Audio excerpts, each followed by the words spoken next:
শনিবার এই সময়গুলোতে যেখান থেকে বাইরে প্রচুর যানবাহন আসতেছে এই বিষয়টা।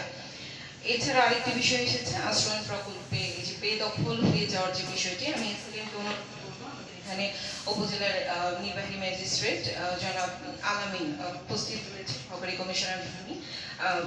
তুমি নোট নাও, সেটা হচ্ছে আশ্রয়ণ প্রকল্পে আমরা হচ্ছে একটা চিঠি দিয়ে দিব সে কারা কারা এটা হচ্ছে যিনি বরাদ্দ পেয়েছেন বা বন্দোবস্ত যার নামে হয়েছে উনি বসবাস করছেন কিনা। যদি না করে থাকেন, খালি থাকে, সেটাও রিপোর্টে আসবে। যদি অন্য কেউ দখল করে থাকে সেটাও রিপোর্টে আসবে। এবং যারা যদি এরকম হয় বেদখল আছে, তবে সেক্ষেত্রে আমরা অবশ্যই তাকে হচ্ছে নোটিশ প্রেরণ করে তাকে হচ্ছে সেটি খালি করার জন্য আমরা চিঠি প্রেরণ করবো। এটা নিয়ে রাখবো।